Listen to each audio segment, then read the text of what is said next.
Hi, welcome to our September webinar for the Catholic Prison Ministry Coalition series. Today we have the honor of presenting restorative justice with people impacted by incarceration. Our presenters are Morneau, who is the Director of Restorative Justice for the Catholic Mobilizing Network. Their work is focused on ending the death penalty and promoting restorative justice in the United States. We also have John Sage, who is the founder of Bridges to Life. He founded that in 1998. It's a restorative justice ministry located in Texas, although they are also connected with 8 other states and internationally. In Texas alone, they have over 900 active volunteers. They work mostly with prisoners in Texas, and they emphasize restorative justice ministry and victim impact. So I'm going to turn over to Caitlin to begin our webinar today. You can follow this, and you can also watch a recording of this after we're done today. And that will be up on our new website, newly launched Catholic Prison Ministries. What's that? Oh, sorry, I got distracted. Catholic Prison Ministries Coalition, or catholicprisonministries.org. You can go to that and see our new website. So Caitlin, welcome. Wonderful. Thank you so much, Father George. Thank you to the Catholic Prison Ministry Coalition for having us today. And thank you to John for joining me as well. I want to congratulate you on your new website, which looks fantastic. And I hope everyone here has been to it already. And if you haven't, go visit. Some really incredible resources there. So as Father George mentioned, my name is Caitlin Morneau. I'm Director of Restorative Justice at Catholic Mobilizing Network, where we are the national Catholic organization who is enlivening the bishop's campaign to end the use of the death penalty. We were founded 10 years ago with that mission, and in doing so, and just in that initial formation, it was identified by all those at the table, which included murder victim family members, bishops, and members of the our founding order, the Congregation of St. Joseph, as well as many others. That in working to end the death penalty, we also needed to be clear about what we were advocating for, and that it was agreed was a gospel-centered response to harm and crime, which was restorative justice. Many folks know about the Catholic Church's stance on the death penalty, especially since the Catechism revision, that it is inadmissible in all cases. Fewer folks know that though this crowd probably does, that in this resource put out by the bishops in year 2000, Responsibility, Rehabilitation, and Restoration, a Catholic Perspective on Crime and Criminal Justice, the bishops explicitly endorse and say that a Catholic approach needs us to encourage models of restorative justice that seek to address crime in terms of harm done to victims and communities. And so it's with this kind of spirit that Catholic Mobilizing Network endeavors upon its education, advocacy, and prayer that not only ends the death penalty, but transforms the criminal justice system at large. And so when we are asked the question, what is restorative justice? This is how we tend to describe it, that restorative justice is, first and foremost, it's a philosophy. It's a way of understanding crime and harm in terms of the people and relationships impacted, rather than solely the rule or law that was broken. We go on to say, sometimes if you've heard of restorative justice, you've heard of things called restorative practices. So these seek to repair harm through transformative encounters that model Jesus's reconciling way. And often when we hear reference to restorative practices, we might think of victim-offender dialogue, circle process, others that might be called community conferencing. John will go into more depth about what some of these practices look like in his ministry, and I'll also share a little bit more about ways that Catholics are applying these practices in various areas of ministry inside and outside of prisons. One of the things that I always like to make reference to is that often folks will talk about that restorative justice is rooted in values, and whether you're talking with folks in a faith-based perspective or secular, that this groundedness in values and principles is really central. And what I'm always amazed by and appreciate is how no matter who I'm talking to, those values are always so consistent with our Catholic faith and values. Ones that are frequently named right off the bat are human dignity and respect for all life, no matter the harm someone has suffered or caused. The need to live in right relationship with one another and our communities, healing, accountability, encounter that Pope Francis is calling us to create a culture of.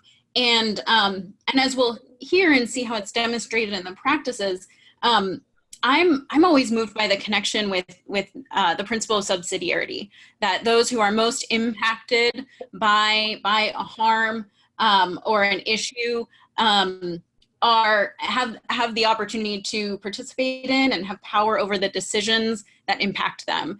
And so we'll see the ways that restorative practices really create those opportunities in concrete ways. And so I know these are all kind of really big ideas.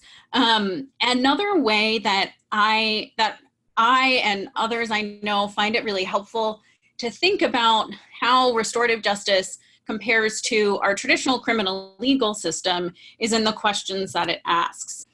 And so our criminal legal system typically asks what law was broken, who's guilty, and what should their punishment be. Whereas restorative justice asks a different set of questions. It says, what was the harm? And harm is thought about broadly. So whereas in criminal justice, a crime is defined as a violation against the state, harm in restorative justice is understood as a violation of people and relationships. So that includes all kind of aspects from physical and material, as well as emotional and spiritual. And so how were those aspects of the whole self, the whole being impacted, and what needs to be done to make it right, to repair the harm, to move forward in a good way with one another as much as possible. Of course, recognizing that some harm cannot be undone. I include here the image of this form of Japanese pottery in which when the bowl breaks, rather than throwing it away, it is mended together using precious metals like gold. And this is a really powerful image to me because it shows the fact that we are changed when harm happens, and that there are ways to transform that into a way of being in relationship with one another that can never be the same, but it can be hopefully made whole, or as whole as possible. So hopefully these are some helpful ways to think about restorative justice. If someone asks you that you might think back on some of these kind of core tenets as ways to describe what it is. I wanted to mention briefly that in this work to promote restorative justice, it's really these core questions that that Catholic Mobilizing Network is frequently asked in terms of what is restorative justice? How do I put it into action? What does it mean for me as a Catholic? How does it connect with my faith? And so for this reason, earlier this year in May, we released a faith formation guide called, I'll hold it up again here because I have it with me, Harm, Healing, and Human Dignity, a Catholic Encounter with Restorative Justice. This was adapted from an earlier book that we released in 2017, Redemption and Restoration and Catholic Perspective on Restorative Justice. The faith formation guide kind of boils things down into what we hope to be a really accessible format, pretty quick read, to just kind of journey with these questions in terms of what do these questions of restorative justice mean for our criminal justice system, and what do they mean for our ministry and everyday lives? So I'm so glad to have John here presenting with me Bridges to Life is mentioned several times in harm healing and human dignity, and has been a really impactful model for Catholics to look to for the last several decades in terms of ways to bring this philosophy to life. So thank you, John, for being with us, and I'll turn it over to you to say a little bit more about who Bridges to Life is and how you integrate this philosophy and principles in your work. Great, thank you. It's great to be here. Thank you to Caitlin and Father George and all the people that put this webinar together. I'd like to start off talking about restorative justice for just a minute in a little different way, and saying the basic principles of restorative justice are exactly like Caitlin said. I once heard a man say it's like a three-legged stool. There's three pieces to restorative justice. There's the victim, there's the offender, and there's a community. And all of these pieces have had some harm done. In the offender's case, they've done some harm, but they've all had harm done to themselves too. And the centerpiece of that really has to start with the victim. Who is the most harmed in this three-legged stool? And it's usually always the victim, because the victim is the person that is victimized by the offender. And we have a little broader definition of victim in our work. And victim can be a family member of someone. Anyone that's been harmed, been a criminal crime committed against them that dramatically impacts their life, either to them or to a loved one. So starting off with the victim as the center of our program, we also build to help the offender and to help the community as it all ripples down. That's a pretty, 30,000 foot viewpoint. But more specifically, I'd like to talk a little about Bridges to Life and how it got started. And it did start from a victim-centered experience that I had. I had a sister murdered in 1993, which was 26 years ago. She was murdered by two 19-year-old strangers. It was a vicious, unnecessary, random event. They stole her car and $13. They left her for dead, and two of these 19-year-olds fled, and they were arrested in 2 or 3 days. Subsequently, they were charged with capital murder, death penalty sentence charge here in Texas. Over 2 years, they went to trial and going through 2 death penalty trials, and they both were sent to death row. In Texas at that time, and I was upset about it, we did not have life without parole. These two people were 19. The other choice was a potential parole in 35 years. This evil deed was unnecessary and brutal, and people that assessed them thought that they might be dangerous in the future, particularly one of them. Interesting enough, one of the killers was a male and one was a female, and the female was assessed as being the most dangerous. Just to carry on the rest of their story, the male died on death row 5 or 6 years later of AIDS, and the female is still on death row 26 years later. There's, I think, only 5 women on death row in Texas and only 50 or so in the United States. So dealing with those trials and the death penalty issue was very stressful. Just dealing with murder trials was very stressful, but nothing compared to dealing with the loss of a loved one. I'm from a Catholic family of 8 children, Irish Catholic.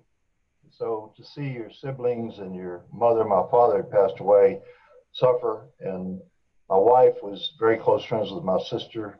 My sister introduced me to my wife when we were in high school, so they were very close. So it was disruptive and traumatizing to our whole family, and to watch all that, experience it myself. And it took me to a very deep place of anger, frustration, anxiety, led to depression. And I had 2 or 3 years there where I was not really functioning well. You could say I had a broken heart. Yeah, my sister and I were 19 months apart, very close. And then with the trials and all the trauma, it was devastating to me and my family. Well, during that 5 years following her murder, sought a spiritual journey. People asked me at that time, well, what did your Catholic faith, Catholic upbringing? I went to 12 years of Catholic education. do for you? And I said, well, it taught me where to go when I was in real trouble. And I'm thankful for that rock of foundation that was taught to me and experienced as I was a child and all the way up to I was 18 years old in high school with that education. And during that 5 years, I went on a spiritual journey to deepen my relationship with God, and read a lot of books, spiritual books, did a lot of meditating and praying, and really as an effort to get out of the pain I was in. And through that, I worked out of that. I worked out of that pain level. Got to a place where I think I was in a place of forgiveness and pain eased. It took about 5 years. And on the heels of that realization, I was asked to volunteer for a program called Sycamore Tree in a prison here nearby Houston, and that was sponsored by Prison Fellowship Ministry. I volunteered for that program as one of 12 that all that had a crime affect us significantly, and I was moved by what happened in that program. I saw offenders change.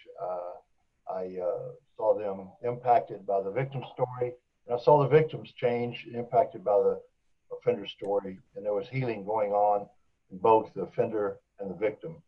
I was inspired to say, hey, maybe we could go to 4 or 5 more prisons with this and maybe take this a step or two further. And I moved in that direction, although it was a slow movement at that time. This was a new concept at that point. And when I would go to meet with the warden and say, we want to go into a room and get in a circle and have a confidential conversation, they'd really kind of look over their glasses and say, there's no such thing as a confidential conversation with convicts in a prison. And so we had a number of barriers to go through at that time, just from the status of the system. To be honest, I didn't even know the word restorative justice for 2 years, although we were practicing it. And the movement was just really in its infancy stage and has now gained a lot of momentum over the last 20 years. So we were open to what God's will was, and the program became well received in a few prisons we were going to in Texas, and we just kept growing year after year. And just as a barometer, the first year we worked with 41 inmates in one prison, and this year we'll be in about 105 prisons and work with about 7,000 inmates to complete our program.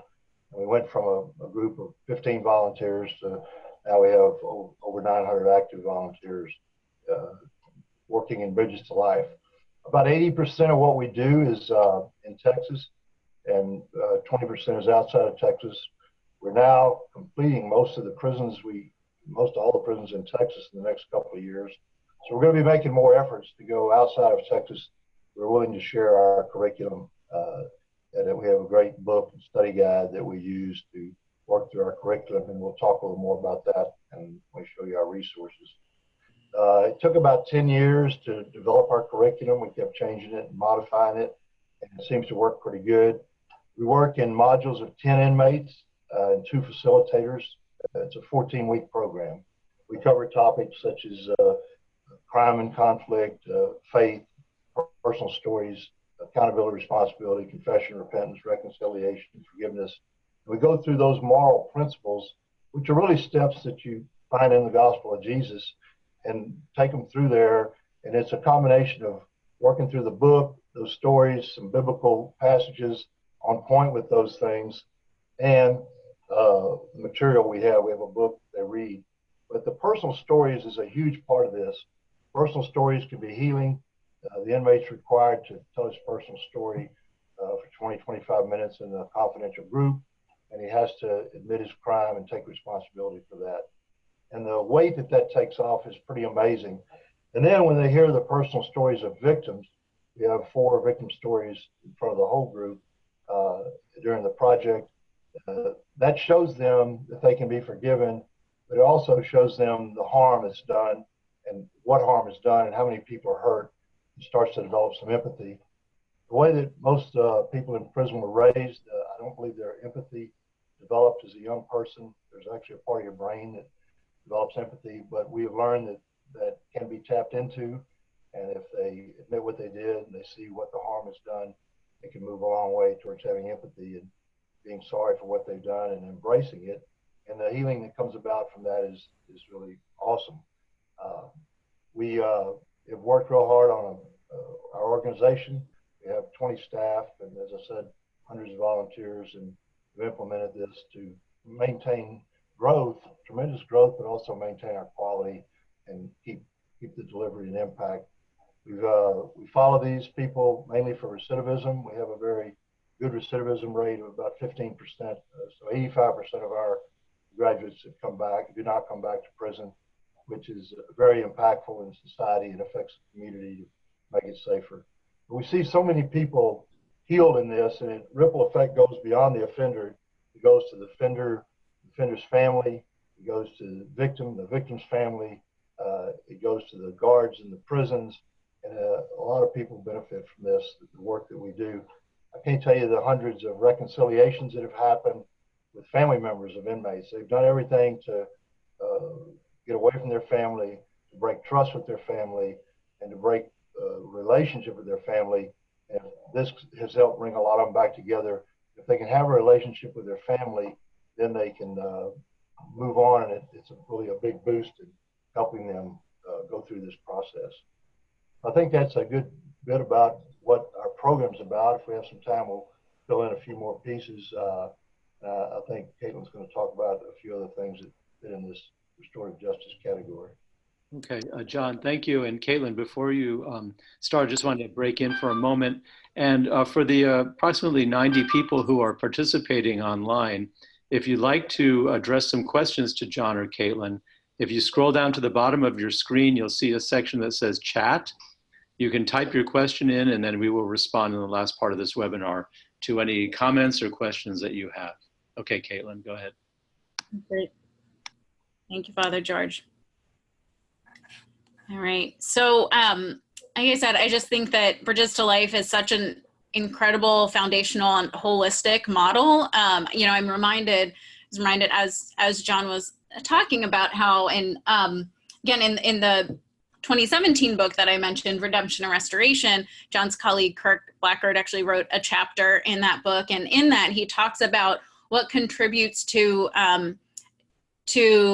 incarceration being a transformative experience. And he has a Venn diagram, which we often see a lot of in restorative justice. So whether it's Venn diagrams of victim, offender, and community, or in this case, Kirk was reflecting on how when there is the integration, and when there's spiritual accompaniment, rehabilitative work, life skills, etc., combined with restorative elements in terms of that focus on repairing relationships and healing harm, that the three of those together can really lead to just even more transformative experience for those who are incarcerated. And so one of the blessings of this work is at a national level, Catholic Mobilizing Network, is getting to hear stories of various ways that folks are applying these principles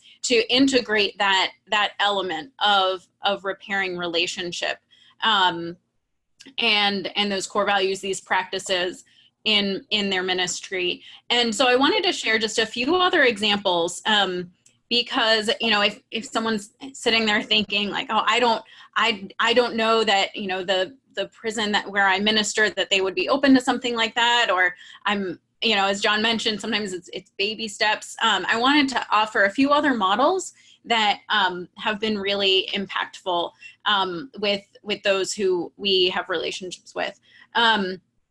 And one example, well, the first thing I wanted to say is that frequently in restorative justice, again, you'll hear mention of these core practices, one of which is circle process, sometimes called peacemaking circles, may take a number of different names. In short, to give a very brief description, a circle process is deeply rooted in Indigenous tradition, and it kind of draws on ways that our Indigenous brothers and sisters have sought to live in community and with one another in right relationship, how they approach harm, conflict, decision-making as a community. And very simply, You'll see a picture here, folks seated in a circle. There isn't a table or anything in the middle. Sometimes there's a centerpiece that might have objects that represent objects of values that the group holds. One core aspect is that there's a talking piece that's passed in a circle and moves in order. And what that allows is an opportunity for each person to speak without fear or concern of being interrupted, and for each of us to listen really intentionally with one another. And there are other elements too, and it all sounds so simple, and in so many ways it is, but I think just that that opportunity to know that you can share from a place of vulnerability and openness and trust with a group of folks who have kind of agreed to this process together. Many people find it to be a very powerful and really spiritual experience. So I mention that because each of the examples that I share draw heavily on the use of circle process. And so one example that I love is called Let's Circle Up, started by a friend of ours, incarcerated inside of was Greatford, now Phoenix in Philadelphia. And he actually is Catholic himself, encountered that Bishop's 3 R's document.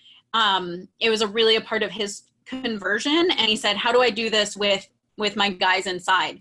And so in partnership with a few other folks, he started these circles that meet weekly, exploring similar questions that John mentioned earlier, and really seeking to be, even though it's a circle comprised of individuals inside, really thinking about the impact that their crime and actions have had on others. And those that they have harmed, as well as how their own experiences of victimization may have played a part in the harm that they caused others. So that's a really fantastic one. Another that you can actually read more about on our blog, it was just published last month. I found out about this gentleman, Deacon Tom Lange, who just retired from the Diocese of Dubuque, has been integrating circles in his reentry work. So, going into prisons, they're working with folks who are reentering society. Those formerly incarcerated persons are paired with a mentor, and so there's a one-to-one relationship that then feeds into what's called a circle of support and accountability. So these are our community folks who come together in a circle, meet regularly to assess and address the needs that particular person and their family may have, again, whether those are emotional, spiritual, material, and provide this mutual communal support one another. And then building off of that, again, circles that can be happening in communities, for folks who aren't, inside on a regular basis, are spaces of support for victims of crime, families of victims of crime, as well as families of those who are incarcerated. And then, another important aspect that is, I feel like always needs to be mentioned in this conversation of restorative justice is the opportunity for it to be used in diversion and alternative sentencing. So knowing that many times folks here are working on the inside with folks who are already incarcerated, but that your connections and relationships are vast. And I think, we have an opportunity to really think about with restorative justice practices, again, community conferencing model, when are there crimes that don't need to result in an incarceration? Often with youth or low-level offenses. When can a dialogue take place in order for all those involved to voice how they were impacted, what their needs are, and come to an agreement on what can be done to make it right? And break those cycles of violence and potentially, as long as, frequently, as long as those the terms of the agreement are upheld, then that young person doesn't need to serve time in prison, and no longer has it on their record. And then the last thing I wanted to mention on this community building piece is, and frequently we hear this model kind of talked about in school settings. So some of you may know that these practices are being applied in school discipline, and working to break down that school to prison pipeline. So when harm and conflict happens, bringing a dialogue together, if there is a young person who is expelled or incarcerated, that then when they come back to the community, and kind of doing that reentry work and saying, okay, how are we as a community taking care of one another, and what are our expectations of you, and also what do we need to do to help make sure you can stay here with us. And then another piece of that, those three tiers in the school applied model, is this community building. So how can we be using circles in our classrooms and after school activities to build relationships so that harm is and crime are less likely to happen, that we can connect with each other in really deep ways to honor one another's human dignity, hopefully, and that in ways that restorative justice and practices can be preventative, in addition to creating a culture in which then when harm happens, having kind of a framework, a structure to deal with that already feels familiar. So those are just a few other pieces, food for thought, that I wanted to share with you. If there's something here in particular that stands out and you're looking to get connected or find more resources on it, at the end, both John and my contact information will be there. I'd be happy to connect with you and see how we can get you plugged in. So I know we'll do more of that, tools and resources and all of that. But if something perks your interest, I'm happy to help point you in that direction. So with that, I see Father George coming back online. I was about to turn it back over to John to talk about how some of the outcomes that they've seen in this ministry, but Father George. Yeah, well, no, by all means, we'll turn it back to John in a moment, but I just wanted to point out a comment we got on the chat side. Maybe you can see it on your screen, maybe not, but Eddie Mendoza in Beaumont, Texas wrote that he took Bridges to Life to Mexico 6 or 7 years ago. First in one of the prisons in Monterrey, and later to other prisons in Michoacan, Estado de Mexico, and Oaxaca. A total of 8 prisons with several hundred completing the program. He wrote, I can testify as a Bridges to Life volunteer and in working those 8 prisons, we saw the changes and impact it had on those offenders in a positive way. I'm still working with Mexican prisons to have Bridges to Life grow as we have here in Texas. Thank you, John, for this amazing program. So yes, thank you, John. And if you'd like to take up where Caitlin left off, I'll go ahead. Great. Well, and what Caitlin said and what Eddie just wrote in speaks to the impact. It's hard to talk about the impact in a few minutes. I will say that the 2 biggest surprises to me of this whole adventure or journey have been how large Bridges to Life has gotten and the impact on the volunteers, both victim volunteers and facilitator volunteers. Obviously, our main goal was to impact the offenders, but I saw that happen and believe that would happen. These other 2 have been kind of surprises. We, just to show you the vastness of it, we will hit a large milestone in November. We'll celebrate our 50,000th graduate of Bridges to Life. That's ones that finished the program. We probably had 60 or 70,000 started. So we're talking about a lot of inmates in a lot of prisons. We've had about 3,000 volunteers since we started. Our volunteers this year will contribute 85,000 hours of service. So those figures speak to the impact in that I don't think this many people would get this involved and give this much time if they didn't see results. It's a mutual thing. Our volunteers go in thinking they're going just to give, but they end up receiving, and it's the idea of the giver becomes the receiver. And the impact, as I said earlier, it goes across a number of groups, the offenders, the families, the facilitators, the victims in it, the officers, the community.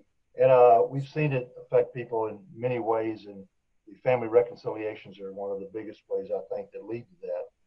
We have the inmates fill out evaluations after every project, and the typical impact is they realize what they've done to their victim and other victims and the family of their victim, and it starts to tap into that empathy factor, and I think that's where the heart of it is.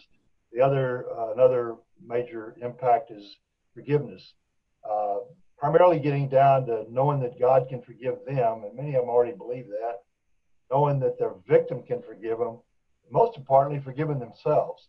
I think when you get down to the root of it and peel all the layers away, they get pretty honest that they know they've done something that is wrong, and that they seek to forgive themselves, or they think they can really have hope, and some of them have lost hope. They don't really believe in God's grace. They think that their actions have been such that don't merit grace. And we bring that back to them and show them that they can have hope. We've had many stories of inmates. We get letters from inmates, families, parents, mothers, brothers, sisters, spouses on a weekly basis. And I could give you the flavor of those is mostly grateful that they were able to take this. They see a huge difference in this, and it really impacts them and their families. We've had people that hadn't had a visit from their family in 5 years, 10 years, 15 years in prison, and through the letters that we write and send to the family as part of our curriculum in week 10, we've had many of them get first-time visits in their family in many years. And those are the things that can lead to the healing. Those are the things that can lead to hope. Those are the things that can lead to when they get out thinking they can have an ordinary life. Most of them have lost hope they can have an ordinary life. And prisons are a dark place. They're difficult places to work in. And we're interested in other people working our program around the country. It takes time and it takes work. And I've done things maybe more complicated, but I've never done anything that takes as much patience as working in prisons and doing this program. If we have some time during the question and answer, I may want to read a note from a family member, but I guess we need to move on to our question time and see what level of questions we have. Sure, John, this is Father Williams here. One question from Cheryl is, do you have a contact person for restorative justice in New Hampshire? That would be probably, I think that's directed to you. No, we don't. I was on a conversation yesterday with some people in Connecticut, but we don't have anything specific going in New Hampshire. And we'd love to talk to you. Check our website. We'll show it in a minute, but it's bridgestolife.org. And I, off the top of my head, I can't think of a specific person in New Hampshire, but I do have a good contact in Maine who have Cheryl. I can follow up with you. One of the things that I think is interesting to note is that as John mentioned earlier, this is really, it's a philosophy and a set of practices, and it's a growing social movement too. And that movement is taking shapes in different parts of the country in different ways. So we definitely see ways that some states are really active and have a lot going on, and other states not as much, or maybe not as much that we're aware of yet. But that's part of the part of this work too, is being able to connect with someone in New Hampshire. So if this dialogue helps to create a relationship with Catholic Mobilizing Network too, we're happy to do that. And just to point out that a few of the states and places that are doing a lot of this, in addition to Texas, ones that come to mind, particularly where the Catholic community is especially involved are California and Chicago, Chicago, Illinois, and others as well. It's certainly not limited to that. But just to know that it may look different in different places, or maybe it be called different things. Yes, maybe that was more of an answer that you were looking for. But Cheryl, let's stay in touch. Okay, and for both of you, Deacon Larry has this question, and I would just preface this with working on death row in California, I've long felt that the life in prison is actually even more cruel than the death penalty. But Deacon Larry asks, how does Pope Francis's recent comments that there should never be life in prison fit into this whole picture? Well, actually, sentencing, the death penalty, are really not part of what Bridges to Life does. We don't really take a position on the death penalty. It's obviously the heart of the work that Caitlin does, but we're into the healing of the ones that we can touch. We cannot meet with inmates on death row because they can't come out and get in the circle. Some of them read our books. So I would say it's for Bridges to Life, it's not really a primary issue. Okay, Caitlin, what do you think? Sure. So thank you for highlighting that, because I think so many folks are really aware of the church's public stance against the death penalty, and Pope Francis in particular, and other church teaching as well, has I really love the way that he phrases it, that and I know I'm not quoting perfectly here, but that any response to harm and crime should not be without the possibility of redemption, of reintegration. And so CMN certainly focuses our policy work and advocacy on ending the death penalty. And I think that, I just think that we can continue to, what I think restorative justice invites us to recognize is that no person is beyond the possibility of transformation. And how do we create a legal system that honors that possibility for change and redemption and the hope of being reunited with one's family and community? Thanks, Caitlin.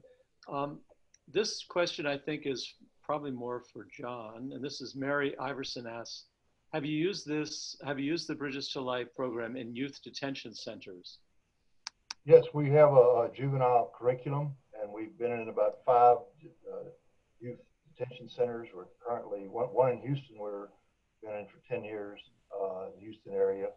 And it works well. It's quite different because of the age, and we had to do a lot of adaptations to the curriculum, but we are using these principles. And we even have a graphic novel that speaks to these different moral principles that we work with. So the answer is yes, we're doing that, and we're open to working in more youthful. I had a lot of inmates tell me if they'd had this program when they were young, they wouldn't be in prison. And my question back to them, would you really have listened?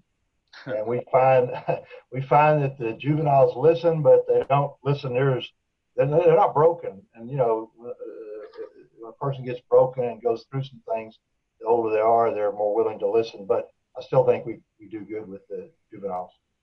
Yeah, I have the same question all the time at San Quentin about, you know, guys want to go back and work with youth, and yet I say the same thing. It's like, well, when you were 17, were you listening to anybody?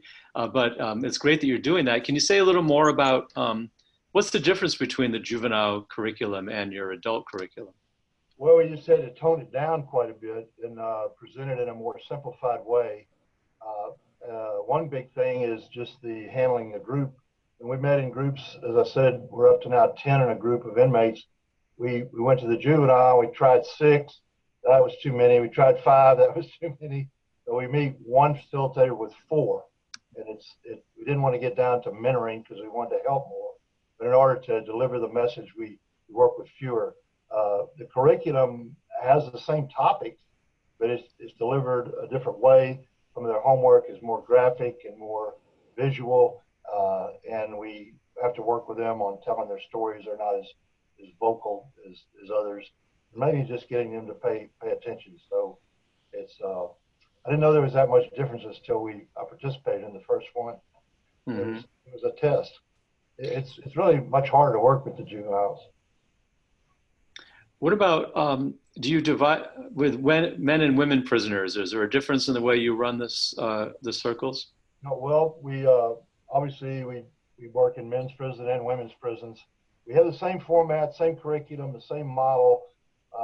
With the women, it's a little different, and most of them are highly victimized, and we stress them getting out of their victim role. They're so victimized, they're angry, and they have to get out of being a victim to be a survivor, be an overcomer. And so we accentuate that a little more, and they tend to tell their victim stories more, which we encourage. But the material's the same and the format's the same. Mm-hmm. Okay. We work with a lot of females, more than the average percentage of the population. Okay. Well, if there's any more questions out there from our participants online, here's your chance to, last chance to get those questions into us. In the meantime, though, Caitlin, was there anything you wanted to say about upcoming events? Sure, glad to. So in addition, I'll mention some of our resources a little later, but we do have some exciting things happening at Catholic Mobilizing Network. On October 10th, which is World Day Against the Death Penalty, we will be celebrating our 10-year anniversary, hosted at the Apostolic Nunciature here in DC. If you're in the city or across the country, we hope that you'll join us. It's going to be a beautiful celebration honoring our founders, Sister Helen Prejean, Karen Clifton, and Archbishop Fiorenza. We also wanted to put in a plug for next month's webinar when our Executive Director, Christiane Valancourt Murphy, along with our good friend and colleague, Dale Resinella, will be presenting next month's CPMC webinar on the death penalty specifically, particularly in light of the restart of federal executions. And that will be, if I have it right here, Father George, on October 22nd at 1 p.m. Eastern. The other, well, do we have any other questions that have come in recently? I can put in one more plug. Yes, there are a few more. Okay, great. Let's see. Let's see. These questions apply for John. And he wants to know, is the adapted juvenile program on your website, John? No, it's not on the website, but we just send our contact and we can show you how to order that material. Okay, so what would the contact information be on the website? Right, yes. Okay. We don't have the books on there, I don't think. Juveniles, it's on the order page. We do, I'm sorry. We do have those juvenile book is on there, can be ordered like our adult books. Yes, because several people are asking about that. So I think there's a lot of interest in having access to that website. Or that information. Website, you can order the book we use, both adult or juvenile, and the study guides we use. Great. Okay, this is to all panelists. In Florida, the Society of St. Vincent de Paul uses a reentry program called Getting Ahead While Getting Out. Recently, the Florida Department of Corrections has approved it as part of the core curriculum for all state prisons. It isn't mandatory, but if approved, if the warden wants it. What states is Bridges to Life approved in? Well, we actually have that same approval in Florida, and we've been in 2 or 3 prisons there. We're currently working in Florida, North Carolina, Virginia, Pennsylvania, Colorado, quite a bit in California, quite a bit in the state of Washington, of course, quite a bit in Texas. We have worked in the past in 2 or 3 other states, Louisiana, Tennessee, Utah, and we're open to working toward that. We did have approval in the state of Ohio, but we did not get started there. But we'd be open if anybody's there. We've been through the ropes, so to speak, to get approval. These approvals have taken anywhere from a month to 8 years. And that's a whole nother story. But one thing I do want to mention, we've created a new position that's going to start January 1st called Outreach Manager. We're going to be doing more work to reach outside the state of Texas, and most of our future growth will be outside the state of Texas. We're willing to share our material, willing to train people, and work with you. And obviously that's a great question you asked, because the first step is getting the state or the prison to approve us going in. I guess that would be my follow-up question is, can you elaborate what the first step, if somebody's watching this and would like to introduce this to their jail or prison, what would you recommend they do as their very first step? The the first step would be to go to our website and order our book and our study guide that we use in the prison. Order that, look at that, and then contact us, and we'll have some dialogue. I think you need to see the material and see what we do, see if there's a serious interest. The other thing I would say, it's a lot of work, and it helps if you have access to a prison or doing prison work. It takes access to the prison and volunteers to administer our program. Mm-hmm. But the first step would be to order the material. We're not in the book business, and we're not in trying to promote the books, sell it. We just, if you order it, buy it. You can buy the books for $15, $10 for the book, $5 for the study guide. But I definitely think that's the first step to seeing if you have a serious interest. This next question is from me, and this is because I get asked this all the time, and so I want to share it with you as my colleagues. When you get asked, what about the victims? How do you respond to that? What about the victims? Well, in our work, we work closely with victims, and it's a healing process for the victims. And victims are sometimes disregarded, and I think the victims, as I said, are the really first leg in that three-legged stool. The victim has to be a part of this process for it to be true restorative justice. I've gone through the victim process myself. I've got a lot of empathy for people who go through it, and we must pay attention to them, listen to them, and give them more voice in the system. Because the system doesn't give them voice. It's really the state of Texas versus the murderer rather than individuals. So they kind of remove the victim from the process. I think there needs to be more ministries, more grief groups to help victims overcome the trauma of being victimized. Yes, can't emphasize that enough. And how about you, Caitlin? How do you answer that question? Yeah, I mean, I would echo all of that. And I would add that I think for any of us who are doing this work in ways that maybe, I'm thinking about some of the models I mentioned earlier that maybe don't have, the specific victim of the same crime involved in a process, that's a question that we should be asking ourselves every day and in different times and different ways, because I think that's how we keep ourselves accountable to what it means for these to be victim-centered processes. And then the other thing that I'll mention, and piggybacking off of all of this, is that, again, that adversarial system that wants to make us believe that there are victims in one corner and there are offenders in the other, and that they're separate from one another. And yet we know that so many times, and we know this in our personal lives, in addition to criminal justice, that so many times when harm is caused to others, that it is born out of suffering and pain. And we know more and more now about adverse childhood experiences and how experiences of abuse and trauma as young people create conditions for violent behavior later. I'm conscientious. That is not to say that people who have experienced trauma are prone to violent acts. It is to acknowledge that those who commit harm have so frequently been harmed themselves. And so how do we think of the concept of victimization broadly to include and specifically point to those who were directly impacted, as well as those who have been indirectly impacted by a particular crime, to include families, loved ones, and communities.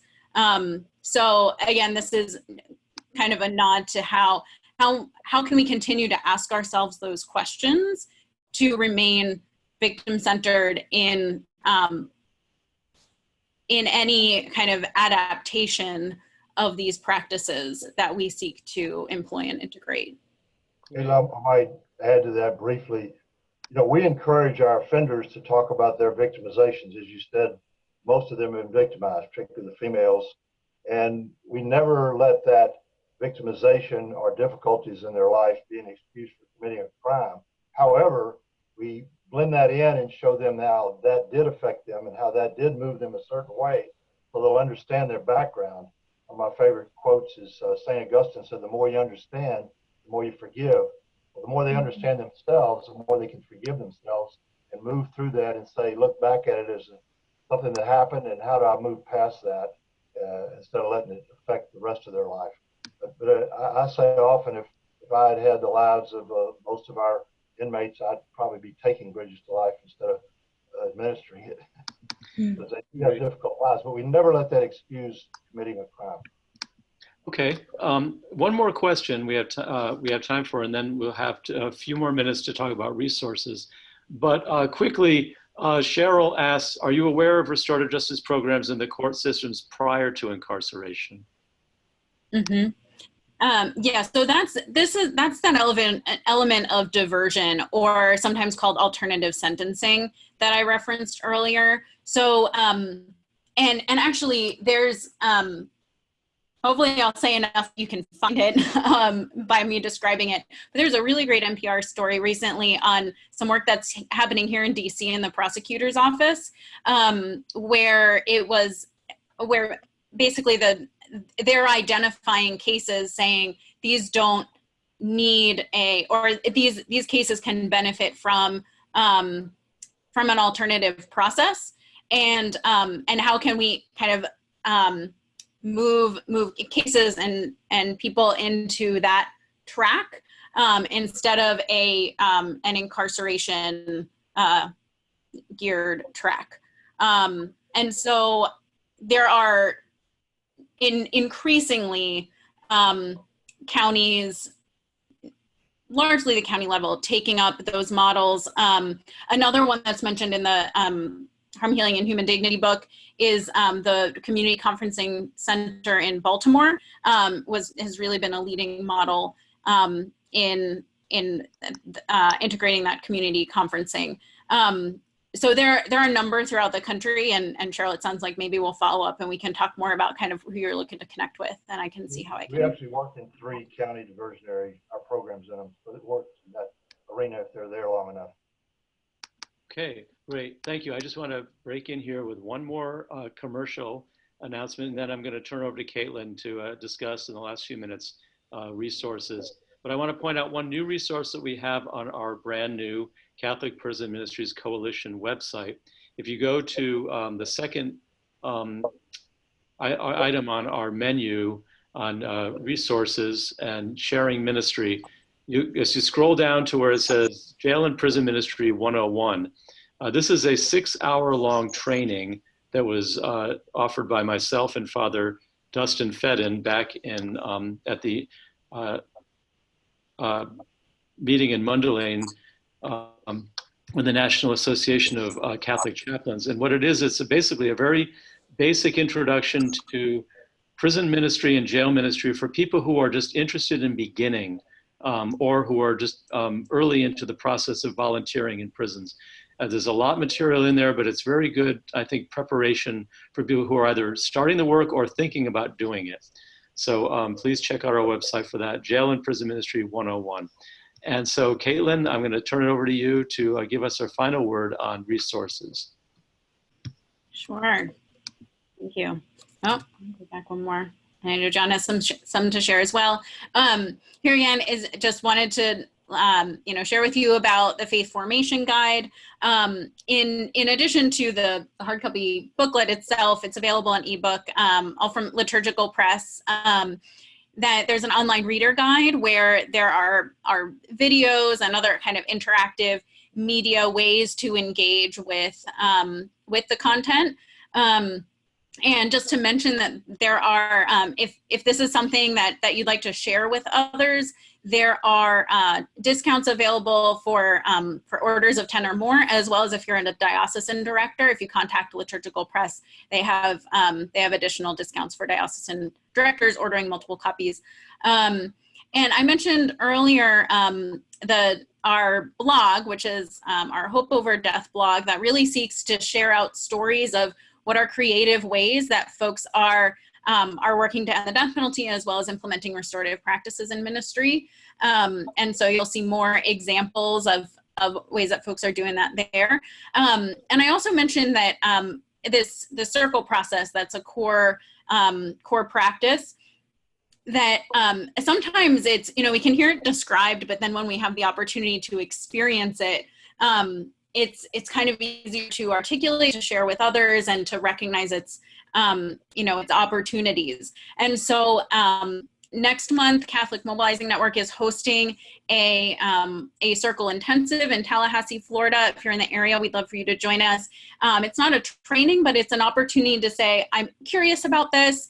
I'd like to explore it in a little more depth with other Catholics and think about how I can bring it to my ministry. We're also hosting a 4-day Circle Keeper training in Chicago with Precious Blood Ministry of Reconciliation, another really dynamic Catholic community-based ministry transforming criminal justice in the Chicago area. Father David Kelly and Sister Janet Ryan are going to be our just top-notch trainers for that.